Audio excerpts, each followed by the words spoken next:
انسان زندگی میں جب جدوجہد کرتا ہے، کوشش کرتا ہے، وہ بہت سارے دنیاوی اسباب اختیار کرتا ہے۔ جتنی عقل اللہ نے دی ہوتی ہے اس عقل کا بھی وہ استعمال کرتا ہے، کوشش کرتا ہے کہ کچھ اچیو کر سکے زندگی میں، کچھ مقاصد کا حصول اسے میسر آئے۔ عزیز بھائیوں،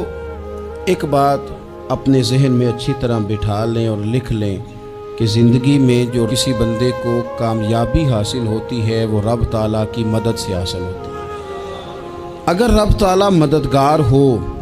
تو پھر کوئی چیز بھی رستے میں رکاوٹ نہیں بنتی، اور اگر مالک کریم کو منظور نہ ہو تو انسان بہترین سیاستدان ہو،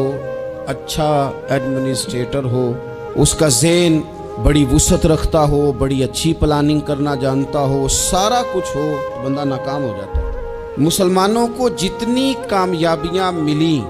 ان کا پس منظر صرف اتنا تھا کہ اللہ تبارک و تعالیٰ نے اپنے بندوں کی مدد فرمائی،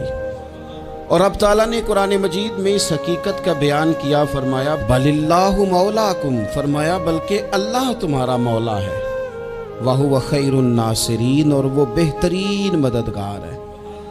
وہ جو رب تمہارا مولا ہے وہ بہترین مددگار ہے، اور اگر وہ مدد کرے تمہاری،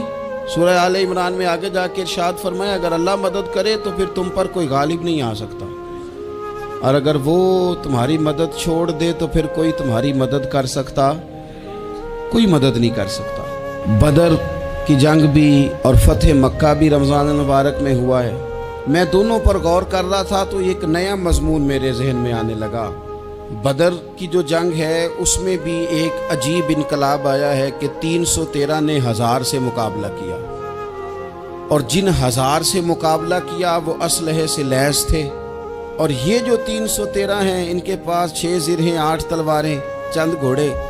لیکن اللہ نے کامیابی دی تو خود رب نے بیان کیا کس طرح دی، فرمایا وَلَقَدْ نَصَرَكُمُ اللَّهُ بِبَدْرٍ وَأَنْتُمْ أَذِلَّةٌ۔ وہ کامیابی اس طرح ملی ہے کہ رب نے تمہاری مدد کی تھی، تم تو کمزور تھے،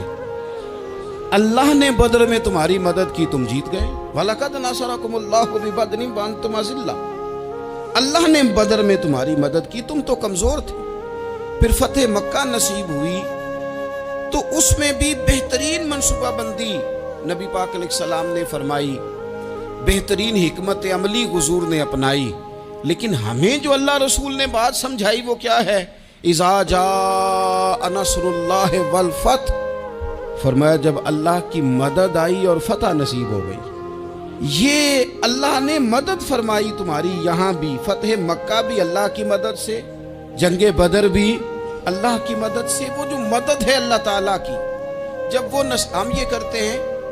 کہ ہم اپنی ساری زندگی سیاست کی نظر کر دیں، ہماری سیاست صرف